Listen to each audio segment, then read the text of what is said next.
Gostaríamos de, nesse momento, dar as boas-vindas aos presentes, aqueles que nos assistem de casa. Sejam todos bem-vindos aos ensinamentos de hoje.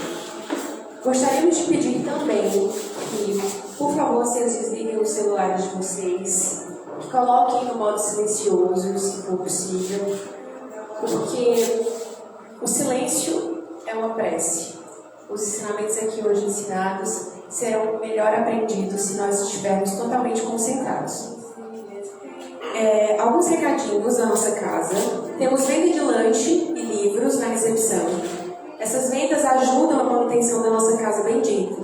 Então, aqueles que quiserem prestigiar os lanches, quiserem conhecer os livros, ao final da nossa palestra, vocês podem se dirigir à recepção. Um recado muito importante deste mês é a campanha da caridade, Amor em Movimento.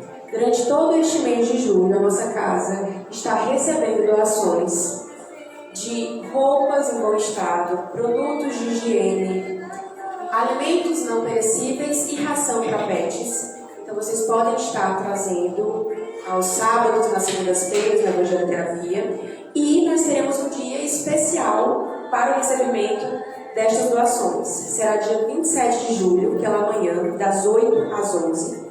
E nós nos encontraremos na Tomás Rebelo. Aqui também nós estaremos recebendo essas doações. Então, que vocês possam, não só trazer, mas passar o recado à frente. E então, a gente fazer uma bela ação e assistir às famílias aqui do Chico. Gostaríamos de ressaltar a mudança dos nossos horários. Nós estamos tendo agora a Evangelioterapia às segundas-feiras, às 19 horas. Logo após nós também teremos passe. E aos sábados, a nossa palestra se inicia às 17 e às 14h30 nós temos o atendimento fraterno. Então, aquelas pessoas que estão precisando de atendimento fraterno podem estar chegando um pouquinho mais cedo e serão atendidas. Dito isso, nós passaremos agora a nossa leitura, uma breve leitura, para iniciarmos a nossa palestra.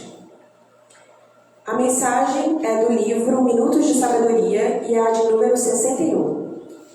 Toda natureza é uma harmonia divina, sinfonia maravilhosa que convida todas as criaturas a que acompanhem sua evolução e progresso. Seja em sua vida um instrumento apto a captar as vibrações de paz e serenidade da natureza, e sua saúde encontrará o equilíbrio necessário a prosperar cada vez mais.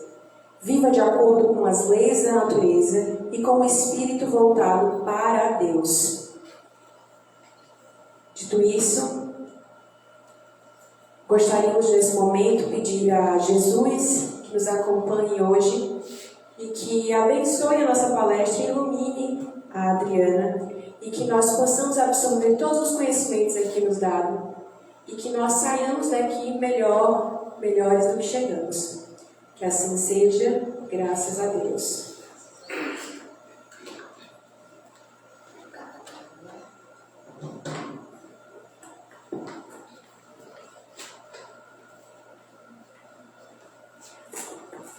Boa tarde, gente. Vamos nós, cumprir nosso dever. Estamos aqui hoje de novo, perdi, foi a conta de quantas vezes eu estive aqui em julho. Não sei mais não, parei de contar. Para falar de um tema muito especial, que é o tema do mês de julho. Ontem, dia 19 de julho, não sei se vocês viram nas redes sociais, mas ontem foi dia da caridade. E essa é uma data para nós espíritas muito especial, porque o lema da doutrina espírita é fora da caridade não há salvação. Não é fora da igreja, não é fora da religião, é fora da caridade. E o que é a caridade? A caridade para nós espíritas, além de ser a senda divina, o caminho, o instrumento bendito que nos levará na direção de Deus, também é para nós o suporte moral. O o suporte moral para toda a humanidade. Aí alguém pode perguntar assim, de onde você tirou esse tema, né? Às vezes as pessoas dizem, de onde eu tirei esse tema para essa palestra? Eu tirei do Evangelho segundo o Espiritismo, de uma passagem que a gente vai já ver. Mas antes de ver essa passagem, eu queria lembrar que o Evangelho de Jesus, ele traz uma narrativa emblemática da caridade moral, não somente da caridade material, que todos vocês conhecem dos sermões das missas, muitas vezes das pregações dos pastores, que é a parábola do bom samaritano. Todos nós lemos a parábola do bom samaritano e observamos a condição daquele homem bondoso, generoso, que deixa de realizar suas atividades, sua tarefa. Ninguém sabe por que ele estava passando por aquela estrada, porque passou um levita, passou um sacerdote, passou um fariseu, e nenhum deles sequer olharam para aquele homem caído na estrada. E aí passou um samaritano, que era considerado um homem de má vida. Era considerado um homem que não seguia as leis divinas, conforme o julgamento e a observação do povo daquela época. E, naquele dia, ele passando por aquela estrada, vendo aquele homem caído, ele parou tudo que ele tinha para fazer e foi socorrer aquele ser humano. Foi socorrer aquela pessoa. Eu vou tirar essa musiquinha que ela só vai ficar mais forte. Foi socorrer aquela pessoa. E ninguém se pergunta, quando está interpretando a parábola, o que aquele samaritano ia fazer. Ninguém sabe se ele tinha um filho adoecido em casa e por isso ele estava andando por aquelas bandas de Jerusalém, que não era normal.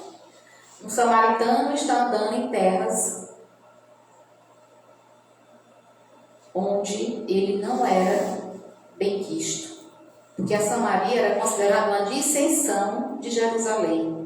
Então, o samaritano andando em Jerusalém era um negócio assim raríssimo de acontecer. Por que ele estava por ali? Ninguém sabia ao certo qual era a razão dele estar passando por aquele lugar, mas ele para tudo que ele está fazendo, socorre aquele homem e leva aquele homem para uma hospedaria. Primeiro cuida das suas feridas, ele mesmo cuida das feridas do homem caído. Trata os seus ferimentos, leva na hospedaria e diz, cuidem dele. Quando eu retornar, eu pago tudo o que for gasto a mais. Esse é o samaritano que a gente conhece. E Jesus conta essa parábola, o doutor da lei que pergunta o que ele precisa fazer para alcançar o reino dos céus. Né? O que ele precisa fazer? E ele diz, amar a Deus sobre todas as coisas e ao próximo como a si mesmo. E ele tentando ainda aprofundar a questão, pergunta, Senhor, quem é o meu próximo? Aí ele conta a parábola do bom samaritano. E todos nós focamos na narrativa, nós focamos no personagem do samaritano. Mas quem é aquele homem caído? Quem é aquele personagem que está no chão, ferido, machucado, que ninguém via, que a sociedade passa e não vê? Que o sacerdote passa e não enxerga, que o levita, que era conhecedor da lei, passa e não vê, que o fariseu, que era considerado um homem de muitas posses, passa e também não enxerga. Quem é aquele caído? Quem é o caído que nós encontramos às vezes no nosso caminho e a gente não enxerga? A gente não vê. E às vezes o caído está dentro da nossa casa, não está na rua. Então, quando a gente fala de caridade na visão da doutrina espírita, nós não pensamos na caridade como suporte material. A gente olha para a caridade especialmente como suporte moral. E a irmã Rosália, lá no capítulo 13, item 9 do Evangelho segundo o Espiritismo, diz que a caridade moral, que não é a caridade material, a esmola, né? Que a gente habituou chamar a caridade material de esmola. E esmola é um nome que a gente deu para quando a gente doa algo que está sobrando em nossa casa. A gente doa aquilo que não vai fazer falta. A gente doa daquilo que a gente tem. Mas a caridade moral, a gente doa daquilo que a gente é. É muito diferente. Doar o seu tempo, a sua generosidade, o seu perdão, a sua boa vontade, a sua compreensão. Doar de quem você é muito diferente de doar aquilo que você tem. Porque às vezes o que a gente doa nem vai fazer falta. A gente tira daquilo que nos sobra para dar. Então a irmã Rosália, ela diz: a caridade moral consiste em se suportarem umas às outras as criaturas. E é o que menos fazei nesse mundo inferior, onde vos achais por agora encarnados. Nós estamos temporariamente encarnados em um mundo que ainda é inferior. E ela diz, nessa condição, dentro desse contexto, a caridade moral consiste em vos suportarem umas às outras as criaturas. Quando a gente lê isso, a gente pensa logo em quê? Que eu tenho que suportar a outra criatura. Eu penso logo em quê? Com certeza passou alguém na cabeça de vocês, né? Com certeza passou alguém na cabeça de vocês. Meu Deus, tenho que suportar, né? Tenho que suportar fulano, tenho que suportar Beltrano. Pois é, mas essa não é a interpretação dada pela irmã Rosália. Não é no sentido de a gente ter que aguentar aquele familiar difícil, ter que aguentar aquele patrão chato, ter que aguentar aquele companheiro complicado, ter que aguentar aquela amiga que toda vez que te encontra, conta a mesma história 300 vezes, chora as mesmas dores, nunca sai do lugar, nunca muda de... Não é esse tipo de suporte. Aqui, suportar é dar suporte. É dar suporte. É oferecer suporte. Como assim, Adriana? A caridade moral consiste em dar suporte às pessoas que convivem conosco. Quando alguém está em queda, ou quando alguém cai, que precisa se levantar, ela precisa de suporte. Normalmente ela se apoia primeiro em um braço ou em uma perna para poder se levantar. Quando alguém leva uma queda muito, né, uma queda, eu estava vendo aquele dali. Menina,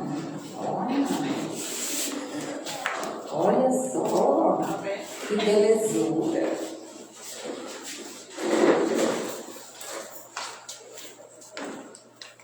Podem sentar, sejam bem-vindos. Quando alguém leva um tombo muito feio, que não machuca o joelho, machuca a perna, né, ou leva um tombo de moto, você já viu como é que o SAMU atende? Primeira coisa que ele faz, ele chega atrás de quê? Um suporte para pescoço, né? É a primeira coisa, dar suporte. Então, o que a irmã Rosália está chamando aqui de caridade moral consiste em suportar as criaturas umas às outras, é no sentido de dar suporte. Eu preciso dar suporte. Quando um amigo meu chega para mim e me conta uma história de que ele está muito mal, que ele está depressivo, que ele está angustiado, e às vezes a gente ignora esse tipo, né, de conduta, de comportamento, de falas. Não, isso é bobagem, é drama. Ela me conta essa história, a mesma história há quase 20 anos ela conta essa história, que não está bem, que não está bem, que não está bem. O dever nosso ao ouvir isso é dar suporte. E dar suporte significa, muitas vezes, dialogar com aquela pessoa, conversar com ela e dizer, você não acha que está na hora, depois de quase 10 anos, você reclamando da mesma situação, ou você parar de reclamar, ou você mudar de atitude diante dessa reclamação? Porque se você não consegue mudar a situação, quem é que tem que mudar? Sou eu. Sou eu que tenho que mudar. Se há uma situação na minha vida que eu não consigo alterar ela de maneira nenhuma, sou eu que tenho que mudar diante daquela circunstância. Não é a situação que tem que mudar. Então, aqui, caridade moral significa isso, dar suporte.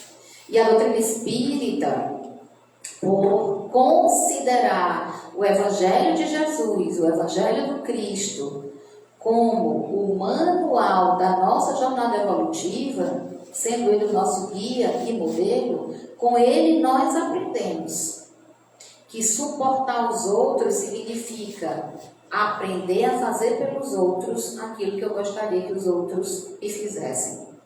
Eita, mas é difícil. Fosse fácil, estava todo mundo, ó, as asinhas de anjo, né? Volitando por aí. E é difícil justamente porque é uma construção. É difícil por quê? Porque eu não vou fazer a caminhada do João Filho. Por mais que eu ame o João e a família dele, quem vai fazer a caminhada dele é ele. Eu não posso fazer a caminhada da Márcia. Por mais que eu a ame, quem vai fazer a caminhada dela é ela. Cada um de nós vai fazer a própria caminhada, a própria jornada.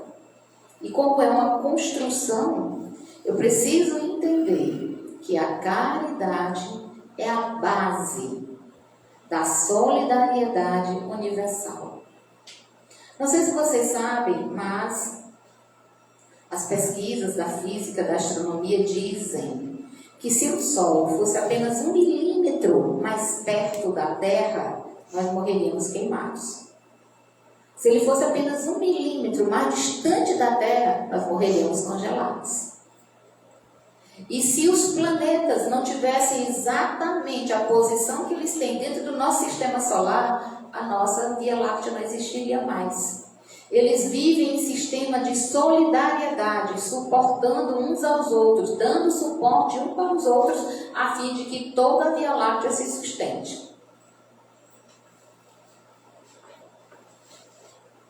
O cardume de peixes só sobrevivem aos predadores porque eles andam em cardumes, dão suporte. E assim é conosco com a humanidade.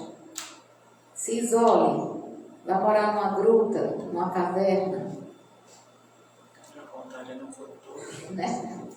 Você não consegue mais, você precisa da convivência social. Hoje em dia nós temos uma interdependência tão grande uns dos outros, e isso a gente percebe no avanço, por exemplo, da medicina, que quando meu pai era criança só existia ortopedista, e ponto, acabou, era ortopedista. Hoje em dia ortopedista é especialista em cotovelo, especialista em joelho, especialista na mão, especialista em menino, colo, em tudo no mundo. Para cada parte do corpo foi fatiada, o corpo foi sendo fatiado e nasceu um especialista para cada área.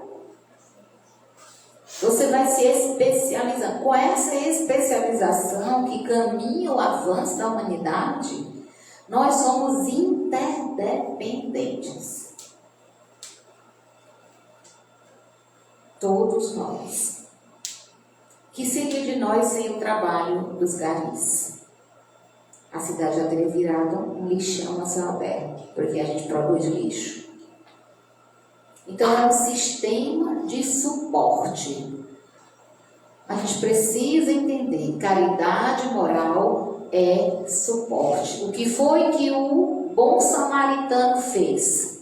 Quando socorreu aquele homem desconhecido e estranho caído na estrada, deu suporte. Cuidou das feridas. Olha só a primeira atitude dele. Ele para a sua viagem, interrompe a sua caminhada e vai cuidar das suas feridas. Ele não deu nada para ele, não deu dinheiro e disse para ele, ó, pega que esse trocado vale na hospedaria, providencie um unguento, converse com o dono da hospedaria para ele cuidar de você. Tome aqui o dinheiro. Ele poderia ter feito isso, mas ele não fez. Ele desceu do camelo, porque naquele deserto só andava camelo, não andava cavalo. Desceu do camelo, é a mesma história de Paulo, né? Porque Paulo caiu do cavalo, Paulo caiu do camelo, e a queda é muito mais alta. Desce, cuida das feridas do caído, leva ele. Como é que ele leva? Se ele só tinha um camelo, ele bota o homem em cima do camelo. Vai puxando, vai a pé no sol escaldante do deserto, levar o homem caído até a hospedaria. Chega na hospedaria, cuida dele. E ainda tenho cuidado de conversar com o dono da hospedaria e pedir, por favor, cuide dele, que no meu retorno eu pago tudo o que ele devia mais. Então a gente tem o que aí? Suporte. Ele deu suporte para aquela criatura. Para pensar nesse minuto aí, quem foi o suporte da sua vida até hoje? Os pais, eles praticam a caridade desde a hora que eles assumiram no plano espiritual. Diz, é esses dois aí que eu vou ter, vão nascer, é esses dois. Tem certeza que esses meninos vão nascer? É por mim? E aí você diz, tá bom, eu aceito. Desde aquele momento que eles aceitaram, eles estão dando suporte. Desde a hora que nasceu, que não come sem o peito da mãe, não se limpa, se a mãe e o pai não estiverem trocando a fralda, não toma suporte. Por isso que a gente aprende na doutrina espírita que os pais, e a mãe especialmente, eles vivenciam o tipo de amor mais próximo do amor de Deus, que é o amor do suporte. Dá suporte para que os filhos... Você se apaga, você se anula. Minha gente é uma mulher parida, amamentando. Ela não lembra da unha, ela não lembra do cabelo, ela não lembra, né, da roupa, ela não toda suja de leite quando está amamentando. Ela não lembra, porque ela simplesmente dá suporte para aquela criança. Então, essa é a caridade que a irmã Rosália fala no Evangelho. A caridade moral, a caridade que nós aprendemos com Jesus. Se vocês observarem, Jesus não deu nada para ninguém. O que foi que Jesus deu? Nem tinha dinheiro, não tinha bens, vivia andando no meio do mundo com uma única roupa, às vezes descalço. No dia que ele conseguiu doar algo para alguém, foi um milagre. Então não era dele, era de Deus. Que ele multiplicou primeiro o vinho na boda de Caná. E ele fez a multiplicação ali, o milagre do vinho, porque quem estavam casando eram primos dele. Na Judéia, na região ali entre Jerusalém, Nazaré, aquela região de Betânia, aquela região de Caná, toda aquela região, primos eram considerados irmãos. Para nós, primo é primo. Filho, não tem primo, a gente nem se dá. Não. Na tradição do judaísmo, os primos são irmãos. Tanto que a maioria deles são criados juntos. Então é como se fosse um irmão do Cristo casando.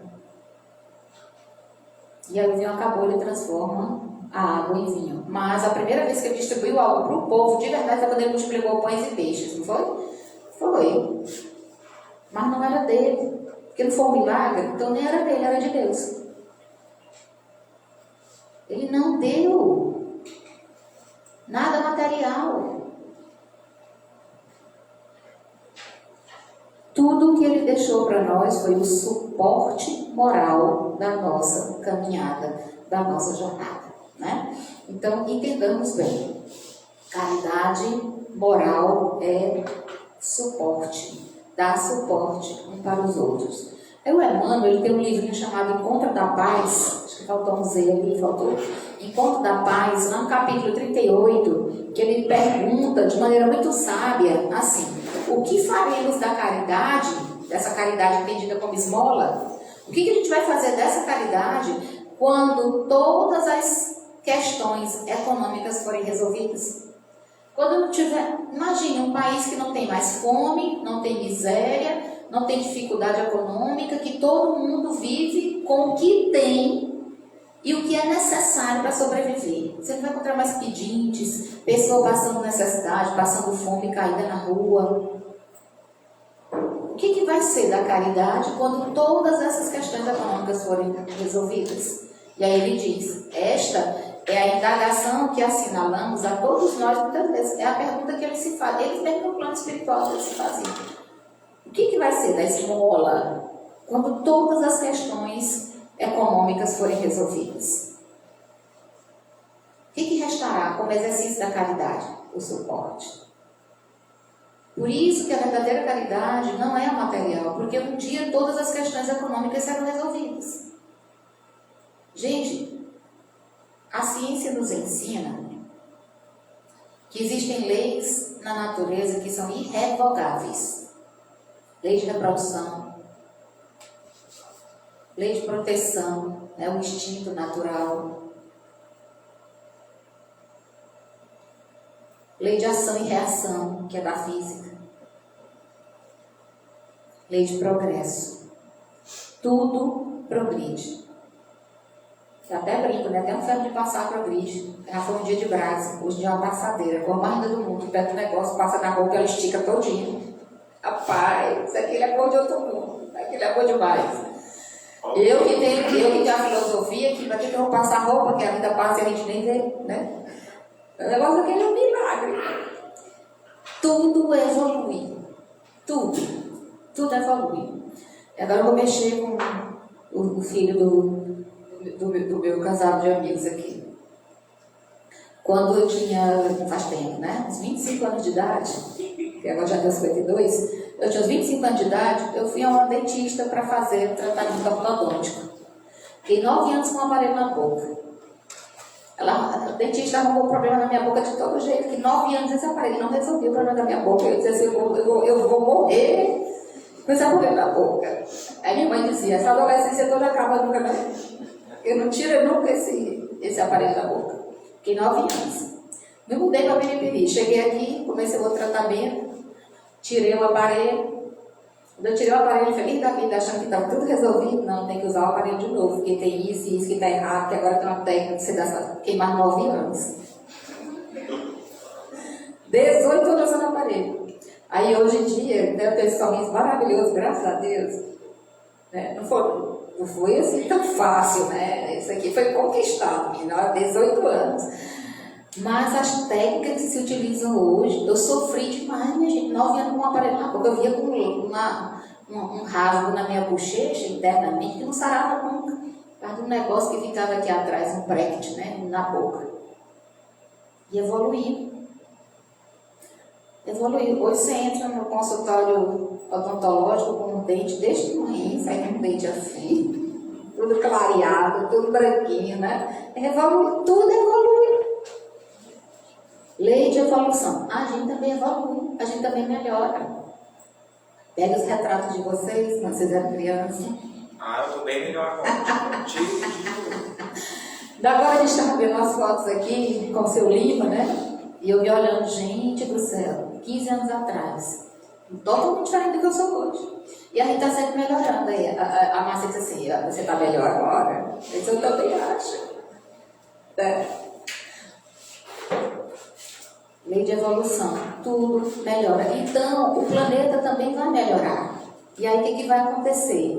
O Emmanuel diz, a cooperação do dinheiro, que é sempre indispensável no sustento das boas obras, o dinheiro sempre vai ser necessário no sustento das boas obras. O que são boas obras? Não é só aquilo que a gente pensa com caridade. Boas obras é tudo o que você realiza com o dinheiro em benefício do progresso da humanidade. E isso, às vezes, a gente não se dá conta, porque são coisas pequenininhas. É tudo que você faz. Um curso que você fez e se formou e está colaborando para a melhoria da vida das pessoas, você está construindo boas obras com o dinheiro. Porque quando a gente pensa em dinheiro, muitas pessoas têm uma resistência muito grande ao dinheiro, porque pensam no dinheiro apenas como aquilo que deve ser adquirido para si mesmo. Ou como objetivo único da sua vida. Vou me formar para ganhar dinheiro. Não, você vai se formar para você colaborar com as boas obras junto da humanidade. Mas a vida ela é tão maravilhosa que além de você colaborar com os benefícios da humanidade, com as boas obras, você vai ganhar dinheiro para isso. Né? Você vai ganhar dinheiro para isso. E se você for um excelente profissional, você vai ganhar muito dinheiro. Aí você vai continuar colaborando com o benefício da humanidade. Trazendo para as pessoas um sorriso bonito, melhorando em outros casos, cirurgião plástico, a aparência, alguém que está adoecido, a saúde física, a escola, a universidade, tudo isso é benefício para a humanidade. Tudo. Então, o dinheiro, ele, sim, ele é indispensável na construção das boas obras, mas o Emmanuel diz que esse é apenas um ângulo da beneficência na terra. Ajudar materialmente. A gente realiza aqui todo ano a campanha da caridade, né? E agora o dia 27, a gente fica lá na avenida a manhã inteira, esperando as doações para arrecadar alimentos, material de higiene. É uma vez no ano que a gente realiza, mas todo sábado a gente pede aqui ajuda, por quê? Tem um grupo de famílias da comunidade que são assistidos pela nossa casa. E eles não vêm para cá só porque, não vêm simplesmente porque eles vêm atrás de alimento, de cesta básica. Não, eles vêm para cá a maior parte do tempo para assistir isso aqui que eu estou fazendo, esse diálogo, essa reflexão, para tomar o passe, para trazer as crianças para a evangelização infantil. E aí, na atividade da caridade, quando a gente tem alimento suficiente, a gente entrega para as famílias. Mas o objetivo não é o alimento material. Tanto que começou, vinha 2 ou 3 famílias. Às vezes a gente ia bater nas portas, convidando, né? Ia entregar nas portas das casas. Hoje em dia, o último domingo do mês tem atividade social no centro.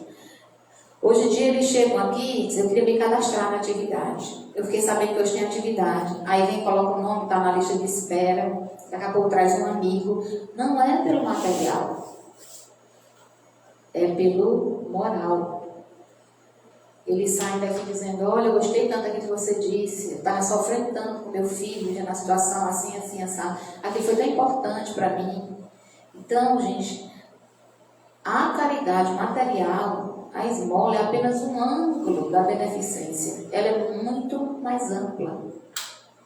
O Emmanuel diz que a mais alta percentagem dos nossos companheiros menos felizes na Terra não se encontra nos vales da penúria de ordem material. O que isso quer dizer? Que a maior parte das pessoas que sofrem, que vivem de maneira dolorosa, não são as que estão sem nada, sem comida, sem teto. São aquelas que sofrem questões íntimas, muitas vezes silenciadas, dores que a gente nem sequer imagina. Às vezes, assim, outra pessoa, ela está o tempo todo com um sorriso no rosto, está o tempo todo feliz, você não sabe o que passa dentro daquela criatura. E é justamente a caridade moral que sabe enxergar esse infortúnio oculto e dar o suporte que a pessoa necessita. O atendimento fraternal que no Sheila busca fazer isso, dar o suporte moral para as pessoas que chegam até aqui.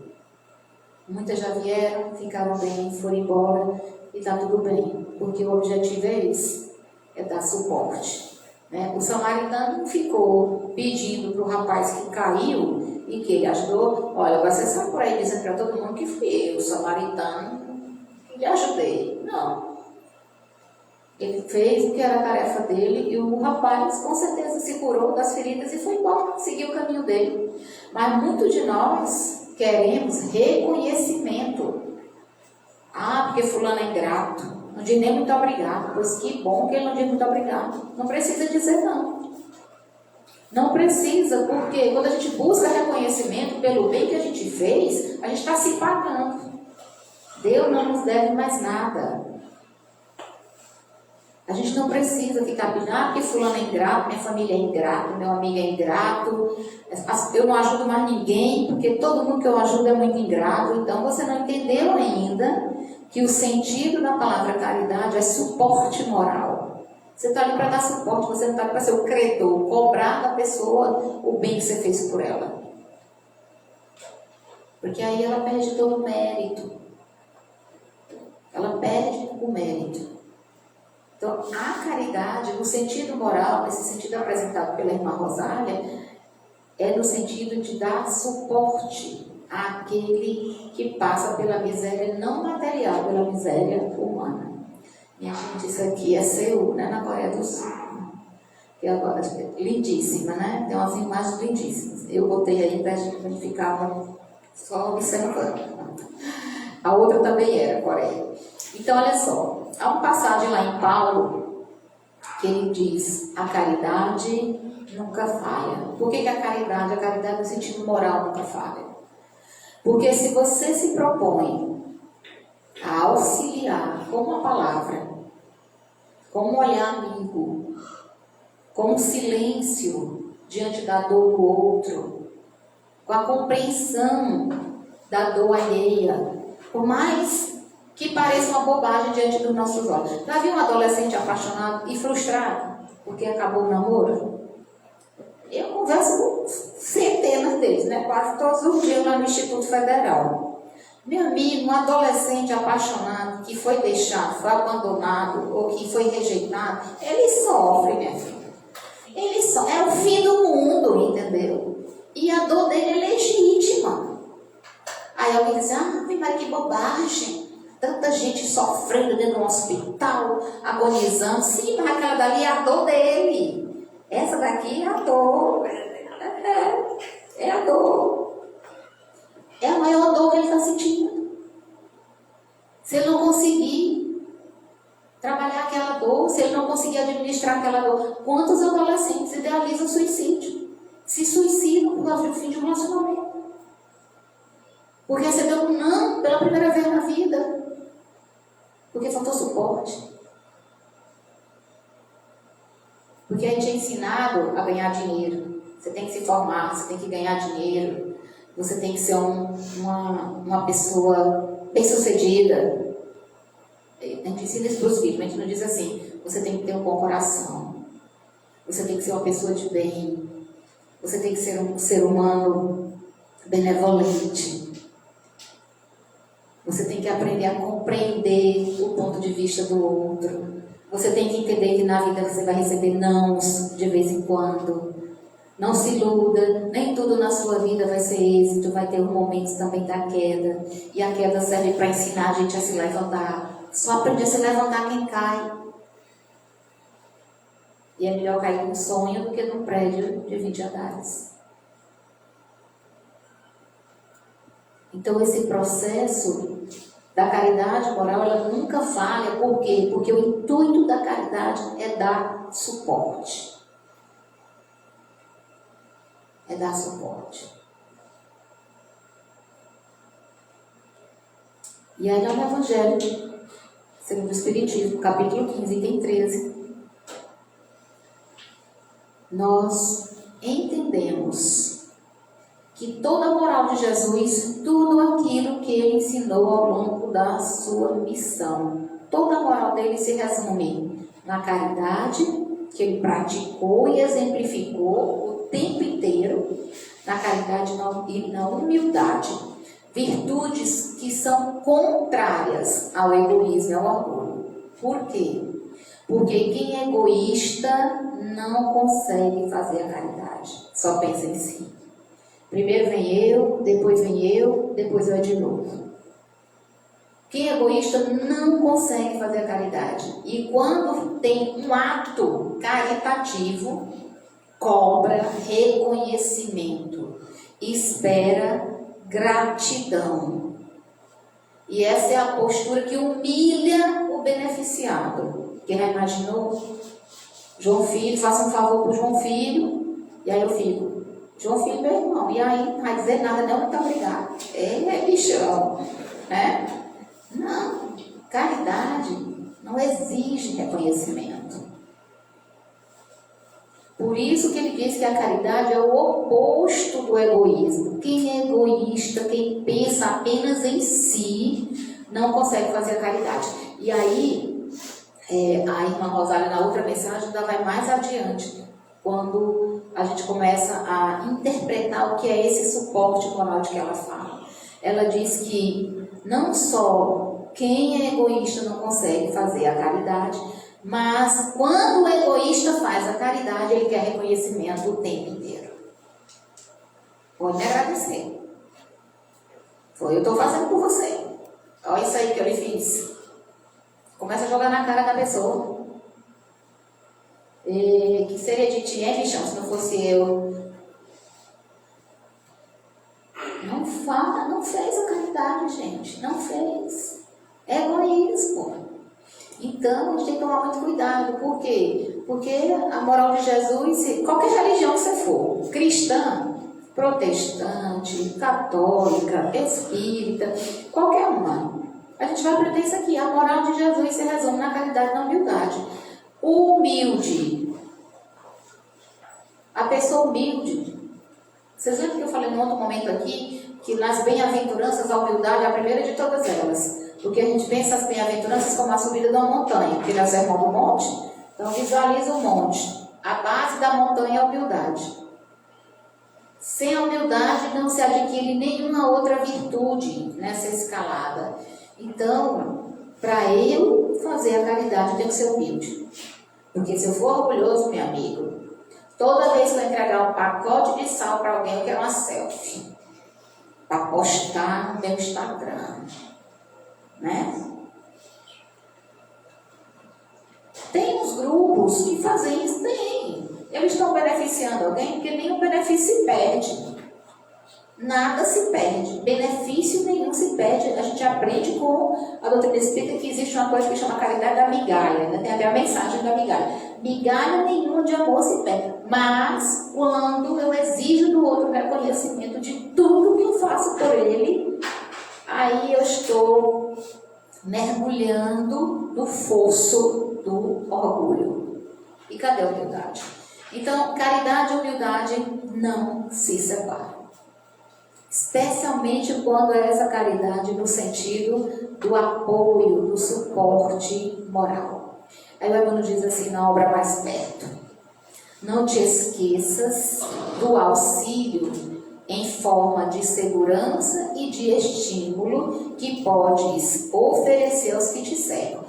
Caridade moral. Eu não posso dar o açúcar, eu não posso dar o café, eu não posso dar o pacote de leite, eu não posso emprestar o dinheiro que aquele meu amigo está me pedindo. Não posso, mas eu posso dar o quê? Segurança, estímulo, para que a pessoa não caia. Passa na rua, alguém te pede um trocar. Ô, meu filho, hoje eu não tenho não. Deus lhe abençoe. Eu espero que você consiga o que você está querendo. Você nem precisa falar em voz alta. Fala aqui, ó. E aqui, ó. Contra o bêbado cair na estrada, não façam como eu não, né? Que eu tenho uma mania de encontrar bêbado na estrada aqui para Tereza. Eu paro o carro, tiro ele da estrada, boto eles para fora da estrada. Já fui deixar bêbado em casa.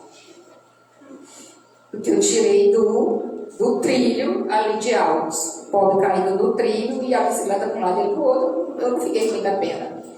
Ele me tocou o coração. Botei ele dentro do carro, ele caiu mais 2 vezes. Eu tentando levantar ele caiu. Eu vou matar o homem, meu Deus do céu. Até que ele conseguiu, cheiroso todo. Ele respirou perto de mim, eu fiquei bêbada 3 dias. Agarrou em mim, botei ele dentro do carro, amarrei no cinto, botei a bicicleta dele para dentro do mato, perguntei onde é que ele morava.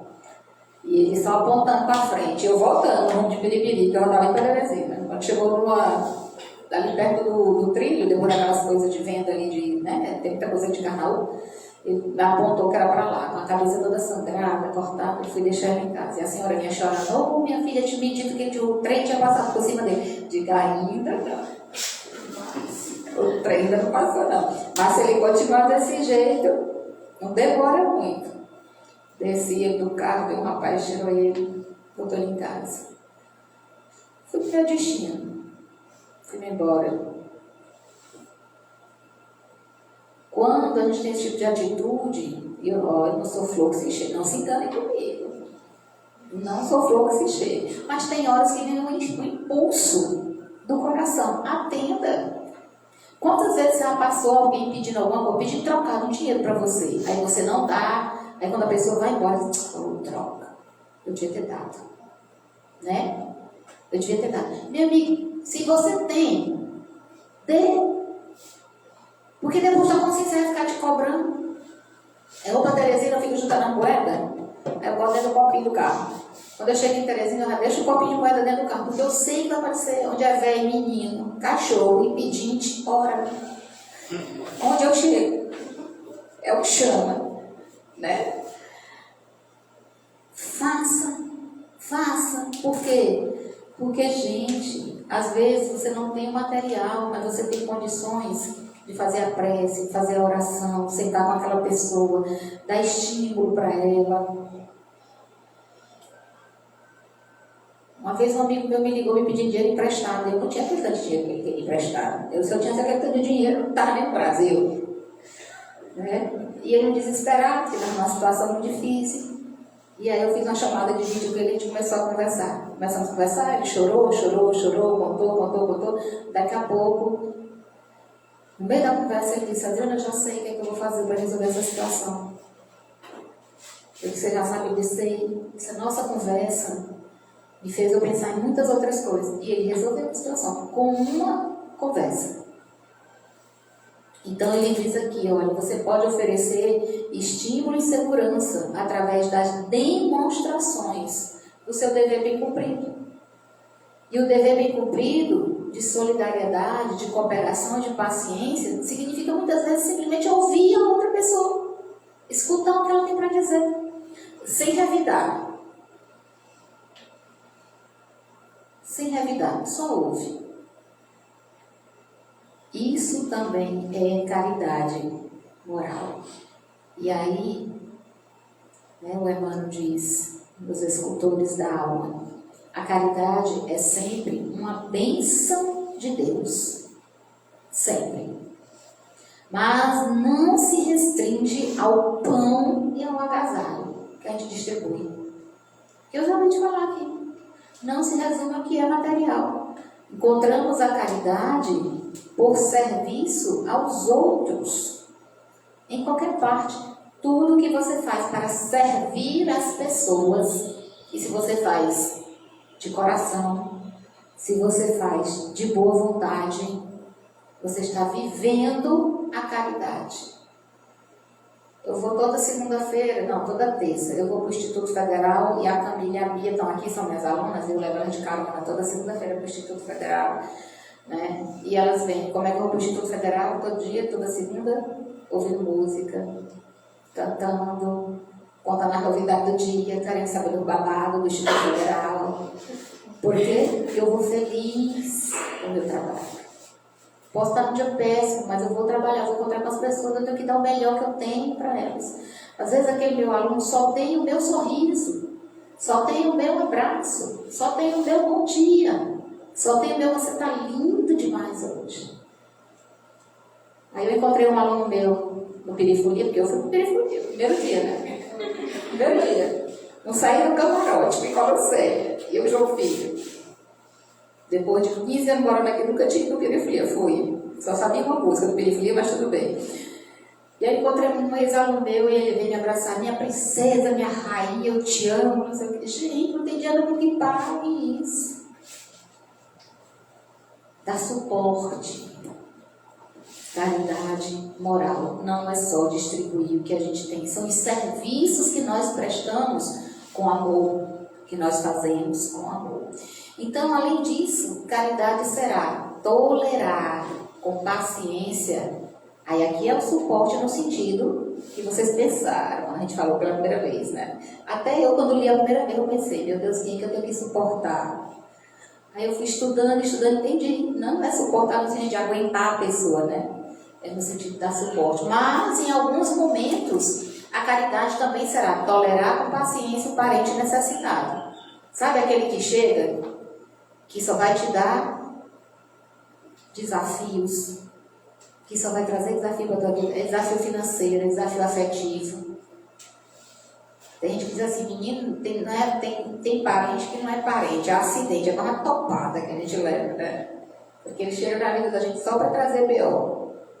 Mas é caridade, tolerar essas criaturas com paciência, respeitar as dificuldades dos nossos vizinhos. Eu tenho 2 vizinhos do lado esquerdo e do lado direito, que por muito pouco eu não denunciei ele muitas vezes, né? Eu fico fazendo pressa, um por causa do cachorro. Porque o cachorro vivia amarrado no sol, sem água, jogando comida, ração por cima do muro, né? E o outro por causa da criança. Porque a mãe, quando fala com a criança, ela fala com a criança, como se ela estivesse gritando com o batalhão que vai servir na Segunda Guerra Mundial. Ela grita, ela berra, ela xinga. E às vezes eu me tranco dentro de casa, eu tranco a casa inteira e eu fico fazendo pressa para não ir lá, que já tive vontade de bater no portão, tomar a menina dela, assim, tirar a criança lá de dentro, levar, né? Eu não posso fazer isso. Posso denunciar para o Conselho Tutelar, como ela já foi. Né? Posso denunciar os maus tratos dos animais, como eu já fiz muitas vezes. Mas a gente precisa aprender a respeitar. Eu não sei qual a dificuldade que aquela criatura tem para gritar tanto com aquela criança. Eu não sei qual foi a mãe, o tipo de mãe que ela teve, o tipo de educação que ela teve. Eu não sei qual foi a vida que ela viveu para ela se comportar daquela maneira com uma criança que só tem 2 anos de idade. Eu não sei. Então eu tenho que ter essa tolerância. Caridade moral. E é isso que ele está dizendo aqui. Respeitar a dificuldade do vizinho sem comentar, sem fazer fofoca para todos os vizinhos do quarteirão. Porque tem sempre um de plantão, né, que fica lá na calçada, que ele sabe de tudo. Esse às vezes vem me come. Mas sem sair comentando de maneira maldosa. Não dar nome à pessoa, não falar da pessoa. Amparar a criança tresmalhada, né, aquela criança abandonada na rua, ou socorrer um animal doente. Eu achei isso aqui lindo demais. Porque o humano, ele é muito sensível a essas questões. Né? Tolerar com paciência o parente necessitado, respeitar as dificuldades do vizinho sem comentários, amparar a criança abandonada na rua ou socorrer um animal doente. Caridade. Não te digas incapaz de praticá-la. Todos nós podemos praticar. Todos nós. Absolutamente todos nós. Então, caridade, para a gente ir aí encerrando essa nossa conversa, é bênção da compreensão. Toda vez que você compreende o outro, que você olha para o outro e você aceita o outro como ele é, você aceita o outro como ele é, você compreende que aquele é o modo dele funcionar, que a natureza não dá salto. Vocês não vão ver uma semente de milho jogada no chão e no dia seguinte ela nascer pipoca. Não tem como. É um processo, a natureza não dá salto. Joga a semente, ela brota, ela germina, cresce, pé de milho, daqui a pouco dá o pendão, daqui a pouco dá a espiga. E aí eu vou ter que tirar o milho, colher o milho, pôr o milho para secar, para ele poder virar pipoca. É um processo. Mulher, mas não acabou o que tá fazendo. Não, vira pipoca não. Se tu jogar Não vira, mas tem que nascer o milho primeiro. Se tu jogar a semente, o óleo já sai pipoca. Então tem que nascer o milho primeiro. Lembra aquele milho pipoca do calor de periferi? Tem que nascer o milho primeiro. Então é um processo, é todo um processo. Então a caridade é bênção da compreensão. Compreender que cada um de nós está em uma situação distinta e que nós carregamos dores distintas e que passamos por situações distintas e não achar que a sua dor é a maior dor do mundo. Certa vez eu ouvi um desses reels do Freud, que o estudioso dizia assim, um paciente do Freud chegou uma vez para ele e disse: olha, a vida é um nada. A gente todo dia faz e desfaz tudo que a gente está fazendo. É um mar de decepção, de desilusão, sofrimento. A gente vive sofrendo, tem que trabalhar até se matar, envelhece, adoece. A vida é uma coisa muito sem sentido. E aí o Freud olhou para ele e disse: sim, a vida é tudo isso também. A vida é tudo isso também. Mas nem por isso a gente precisa se matar. Não precisa se matar por isso. Por que a gente vai se matar por isso? A gente precisa compreender que cada um de nós está no lugar que precisa estar. Se você não tivesse uma missão, uma tarefa para cumprir aqui em Piripiri, você teria nascido em Parri. Eu pedi para o anjo da guarda: Parri. Entendeu? Piripiri, eu falei: vai o quê? Ele está cá em Piripiri, estou eu aqui. Podia ter nascido na Suíça? Podia ter, né? Mas porque estou em Piripiri, tem tarefa aqui. Eu nem nasci aqui, minha gente, nasci em Terezinha. Então, compreender que cada um de nós está no lugar que precisa estar. E olhar para as situações não vendo o problema. Olha para ela e pergunta: qual é a solução para esse problema? Qual é a solução? Porque quando a gente está no problema, só olha o problema. Qual é a solução? Às vezes a solução é só pedir perdão. Às vezes a solução é só perdoar. Às vezes a solução é deixar a pessoa seguir o caminho dela. solta, liberta, compreensão. Caridade também é a palavra encorajadora, o gesto de bondade, o sorriso de simpatia. Podes começar a exercê-la prestando serviço aos teus em tua própria casa. Não observar quando chega uma visita em casa, a gente bota o melhor prato, o melhor copo, faz a melhor comida. Tem gente que sai do próprio quarto e põe as visitas dentro do quarto para ficar mais confortável ainda. E aí, como de casa, se você estiver dentro do ônibus lotado, em Teresina, e alguém você pisar no pé de uma pessoa, você vai dizer, opa, me desculpe, ou me desculpe, pelo amor de Deus, mas pisei sem querer no seu pé. Dentro do ônibus, essa pessoa, né? Dentro de casa. A pessoa passa, pisa no teu pé, tá doido? Tá sério? Tá me enxergando aqui, não? Né? Deu beijo. Eu acho que a Helena já foi legal. Foi, né? Por quê? Porque a gente trata o de casa de um jeito diferente que trata as visitas. Experimente tratar as pessoas da sua casa como você trata visitas, como a vida vai melhorar muito. Isso serve para os filhos e para os pais. Então, esses serviços, começando por casa, também é caridade. E aí, para a gente encerrar, o Emmanuel diz assim, não ficaria aqui até meia-noite, né? O Emmanuel diz assim, recebendo o divino dom de pensar e entender, lembre-se, pensar e entender o que você está pensando é dom divino. Muitas pessoas vivem nesse planeta passando pelo processo da expiação ou da aprovação de não conseguir pensar e muito menos não conseguir entender o que pensam. Então, se você é capaz de entender o que você pensa, você tem um dom divino, irradiando os mais belos ideais que nos enriqueçam a vida em forma de serviço aos semelhantes. A caridade será em nossos corações a luz constante, clareando desde as sombras da terra os mais remotos horizontes de nosso luminoso porvir. A caridade é luz constante, clareando a nossa caminhada. Todos nós temos essa tocha em nossas mãos. E aí, o Emmanuel lembra, no ideal espírita, que se cometemos o erro, é fazendo o bem que apagamos o erro que cometemos. O bem que fazemos apaga o mal que um dia praticamos.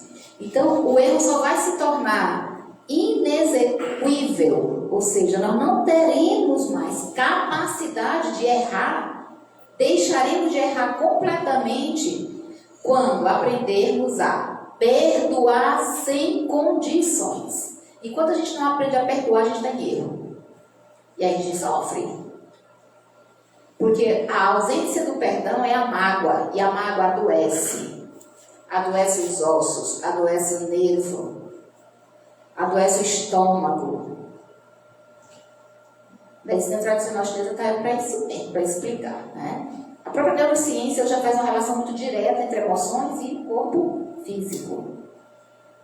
Fibromialgia, as artroses, né, de difícil tratamento, as úlceras estomacais, ausência de perdão. Perdoar sem condições. Então a gente vai deixar de errar quando aprender a perdoar sem condições. Estudar com dignidade. E trabalhar desinteressadamente. Ou seja, não trabalhe só pelo dinheiro. Trabalhe para fazer as pessoas felizes. Trabalhe para proporcionar alegria para a vida daquelas pessoas. Seu trabalho pode ser o mais simples do mundo, varrer da rua. Trabalhe para fazer o melhor que você pode. Ah, Adriana, mas é difícil. É difícil exercer a caridade. É, mas faça como Jesus. Tem de bom ânimo. Eu venci o mundo.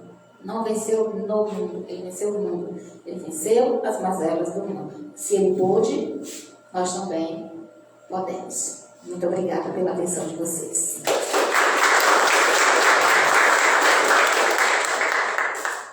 Obrigada, gente. Quem está vindo pela primeira vez aqui, por favor, levanta o braço só para eu saber.